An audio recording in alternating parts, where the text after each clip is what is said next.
بزرگوں،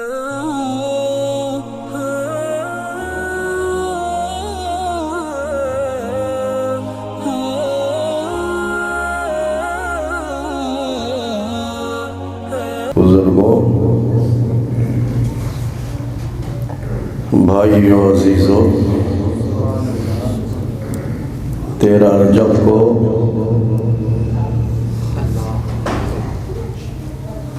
حضرت علی کرم اللہ تعالی وجہ الکریم کی ولادت ہے۔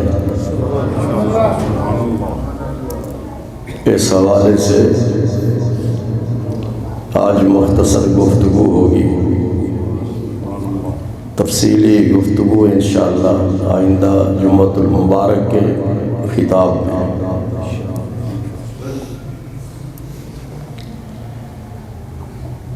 رحمت عالم نور مجسم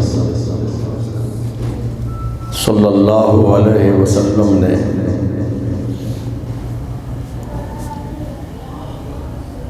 مکہ کی سرزمین پہ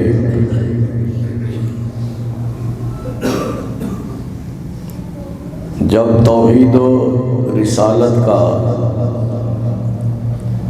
اعلان فرماتے ہوئے ارشاد فرمایا،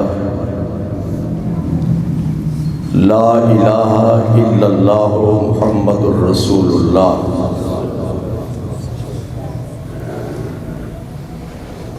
اللہ کے حکم کے مطابق جب آپ کی عمر شریف 40 سال مکمل ہوئی،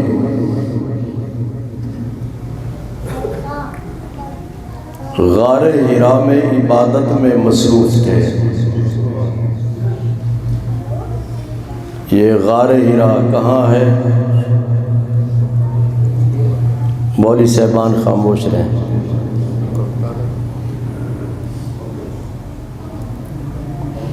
کبھی کبھی میں ٹی وی چینلز پہ وہ انٹرویو لے رہے ہوتے ہیں اینکر، بازاروں میں، محلوں میں، تو جو بچے ہیں 15-16 سال کے، 18-19 سال کے، تو بڑے سیاسی گفتگو کر رہے ہوتے ہیں۔ ان سے پوچھیں جناب غار حرا کہاں ہے؟ غار حرا مکہ میں ہے۔ کہاں ہے؟ حضور صلی اللہ علیہ وسلم کبھی کبھی اپنے گھر سے اس غار حرا میں اللہ تعالیٰ کی عبادت کے لیے تشریف لے جاتے تھے۔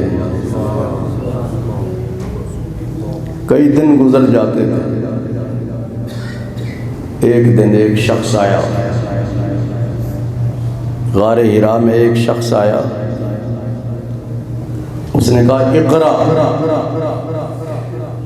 آپ پڑھیں زاہد۔ تو حضور صلی اللہ علیہ وسلم نے ارشاد فرمایا، ما انا بقارئ،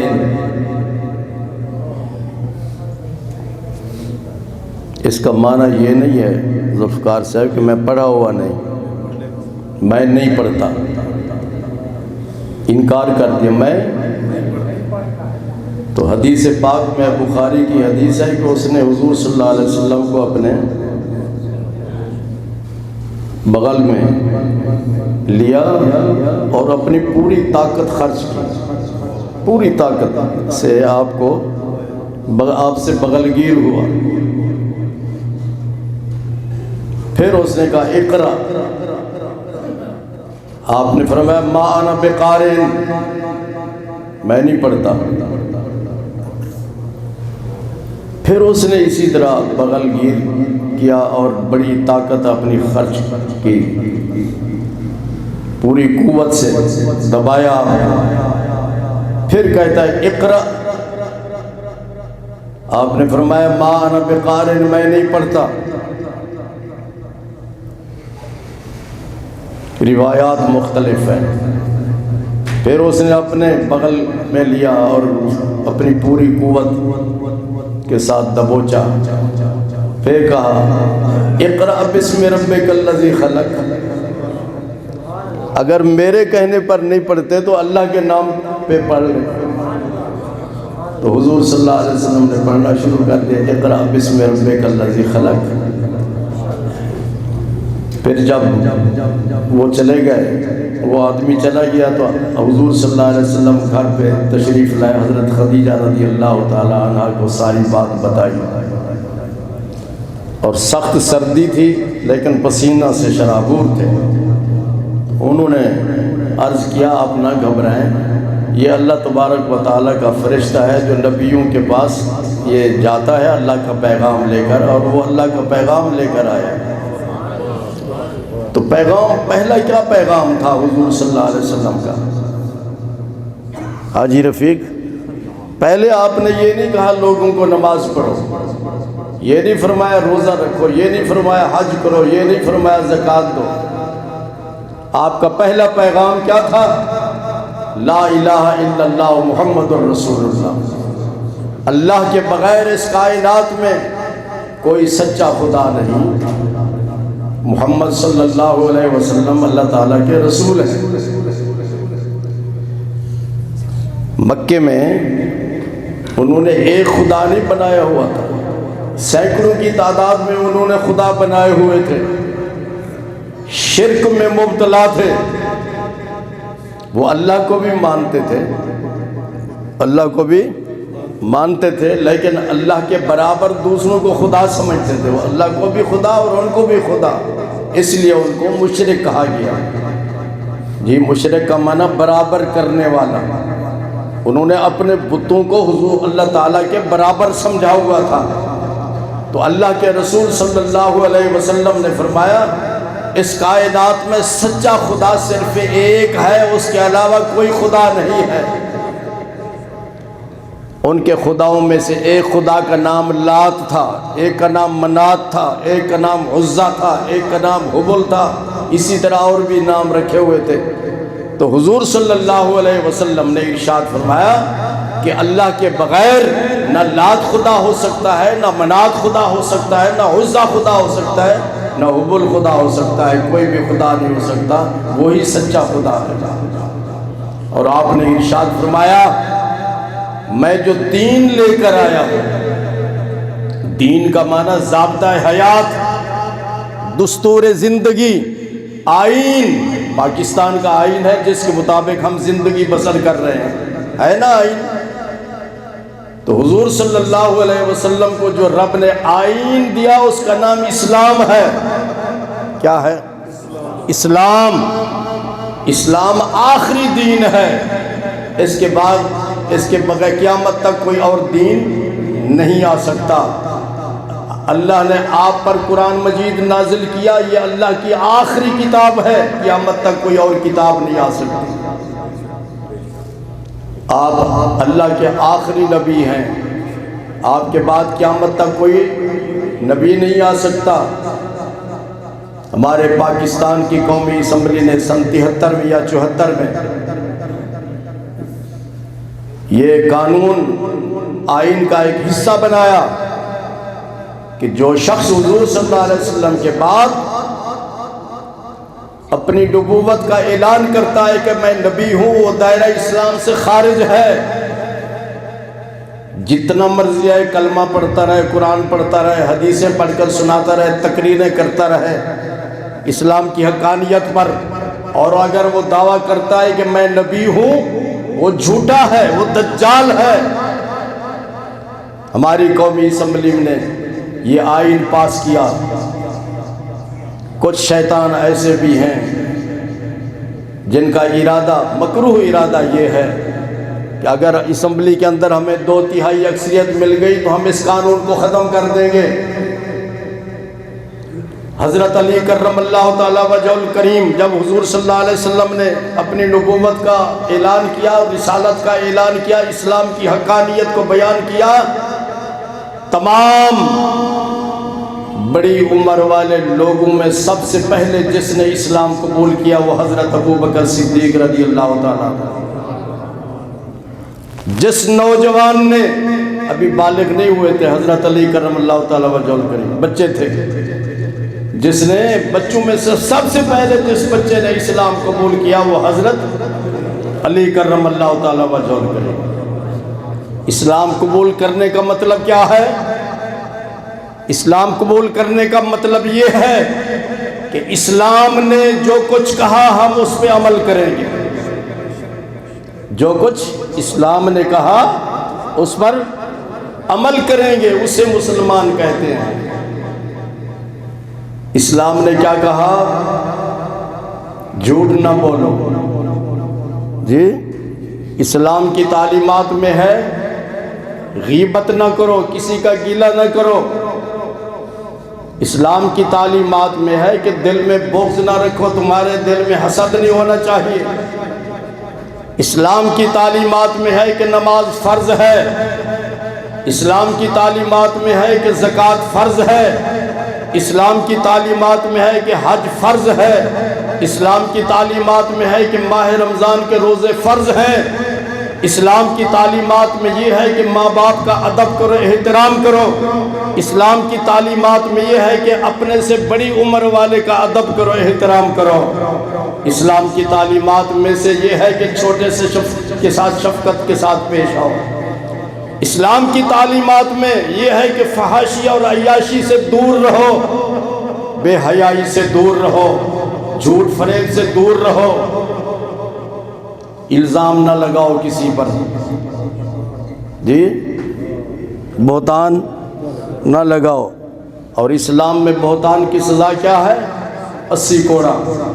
اگر کوئی آدمی کسی پر بہتان لگاتا ہے، الزام لگاتا ہے اور وہ اسے ثابت نہیں کر سکتا تو اسلام نے کیا حکم دیا؟ 80 کوڑے لگائے جائیں۔ اور آقا کریم کی تعلیم کیا ہے؟ من لم یوقر کبیرنا فلیس منا ومن لم یرحم صغیرنا فلیس منا۔ فرمایا جو ہم میں سے بڑے کا ادب نہ کرے وہ ہم میں سے نہیں، اور جو چھوٹے پر شفقت نہ کرے وہ بھی ہم میں سے نہیں۔ سرکار فرماتے ہیں میرا اس کے ساتھ کوئی تعلق نہیں۔ اس بچے نے اسلام قبول کر کے قیامت تک آنے والے تمام نوجوانوں کو، تمام بچوں کو یہ سبق دیا، میں نے اسلام قبول کیا۔ قبول کرنے کا مطلب یہ ہے کہ میں اسلام کی تمام تعلیمات پہ عمل کروں گا کہ نہیں؟ علی علی کہنے والے اپنے گریبان میں دیکھیں، کیا وہ اسلامی تعلیمات پر عمل کر رہے ہیں؟ گلی کوچے میں کھڑے ہو کر سیاسی گفتگو کریں گے، ان بچوں سے پوچھیں دعائے قنوت سنا دو،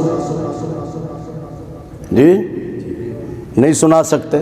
آج کل بڑے بڑے لیڈر بھی گلی کوچوں میں پھر رہے ہیں، ان سے کہیں، وہ کہتے ہیں جی ووٹ دیں، بس ٹھیک ہے ہم ووٹ استعمال کریں گے، کس کو دیں؟ آپ ووٹ مانگنے کے لیے آ رہے، ذرا ہمیں یہ تو بتاؤ کہ وضو کے کتنے فرض ہیں؟ کیوں زاہد بتائیں گے؟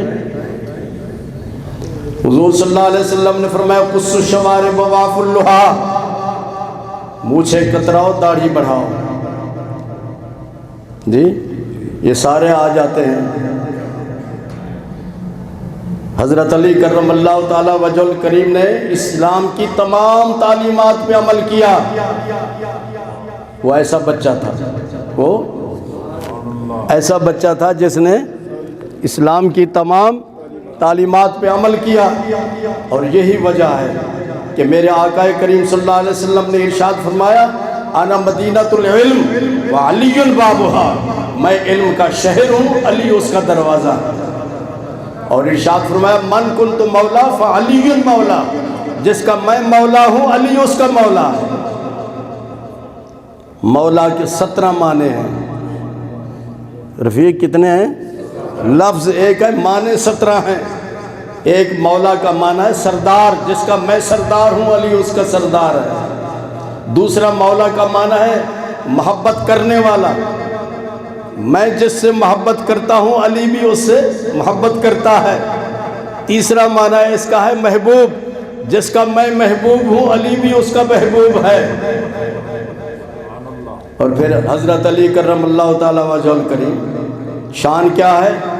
کہ جب خلافت کا مسئلہ پیدا ہوا کہ حضور صلی اللہ علیہ وسلم کے وصال کے بعد کون خلیفہ ہوگا، منظور کون خلیفہ ہوگا، اور حضور صلی اللہ علیہ وسلم جب بیمار تھے، کیا تھے، بیمار تھے، تو آپ نماز پڑھانے کے لیے نہیں آتے تھے، نماز تشریف نہیں لاتے تھے، وہیں سے اپنا حجرے مبارک سے حکم دیا، مروا ابا بکر فلیصلی بالناس، ابو بکر سے کہو میرے مصلی پہ کھڑے ہو جائے اور نماز پڑھائے۔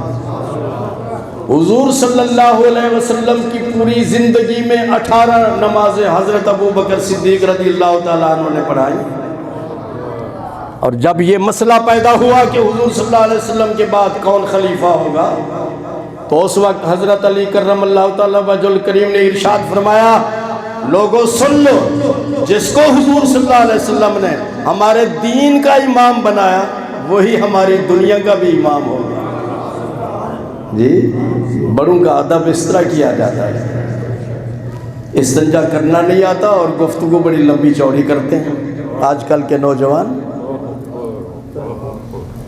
ان سے پوچھیں قرآن مجید پڑھا ہوا ہے؟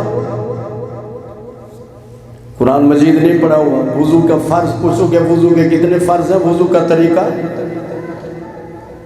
وہ حضرت علی کرم اللہ تعالیٰ وجہ الکریم جب قلعہ خیبر فتح کرنے کے لیے حضور صلی اللہ علیہ وسلم تشریف لے گئے، وہ خیبر قلعہ کس کا تھا؟ کیوں بھئی کاکا کیا نام ہے تمہارا؟ طلحہ۔ کس کا قلعہ تھا وہ؟ اس قلعے کے مالک کون تھے؟ یہودی تھے، اور قلعے کے اندر بند تھے، اور وہیں سے وہ مسلمانوں پہ حملے کر رہے تھے۔ آج وہ شیطان نیتن یاہو یہی کہتا ہے کہ جی غزہ کو یہ بھول جائیں، پکے ٹھکے مسلمان بن جاؤ، کسی کی طاقت نہیں ہے کہ بھی مسلمانوں کو چیلنج کر سکے۔ اسی لیے قرآن کہتا ہے یا ایھا الذین آمنوا ادخلوا فی السلم کافہ، اے ایمان والو اسلام میں پورے پورے داخل ہو جاؤ۔ ایک طرف تو لمبی چوڑی تقریریں کریں گے اور دوسری طرف تم قادیانیوں اور یہودیوں کی فیور کرتے ہو۔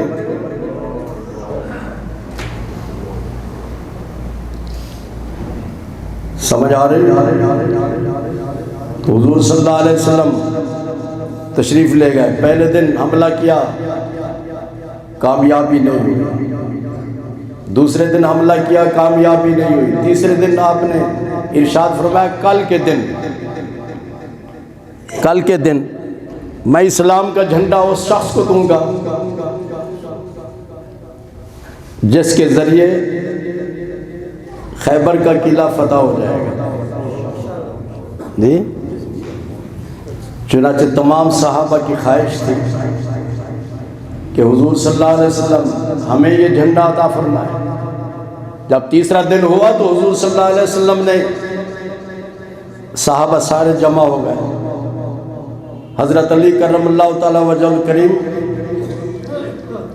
اپنے اس میں خیمے میں تھے، وہ تشریف نہیں لائے تھے۔ اب ہر ایک انتظار میں ہے کہ حضور صلی اللہ علیہ وسلم کس کو اسلام کا جھنڈا دیتے ہیں۔ ارشاد فرمایا این علی ابن ابی طالب، علی کہاں ہے؟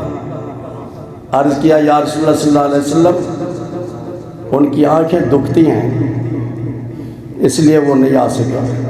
آپ نے ارشاد فرمایا بلاؤ۔ جب انہیں بلایا گیا فرمایا علی کیا ہوا؟ عرض کرتے میری آنکھیں دکھتی ہیں، آنکھوں میں درد بھی تھا، آنکھیں سرخ ہو چکی تھی۔ آقا کریم صلی اللہ علیہ وسلم نے اپنا لعاب مبارک ڈالا، لعاب ڈالنا ہی تھا کہ درد بھی ختم ہو گیا اور سرخی بھی ختم ہو گئی۔ تم حضور صلی اللہ علیہ وسلم کا مقابلہ کرتے ہو؟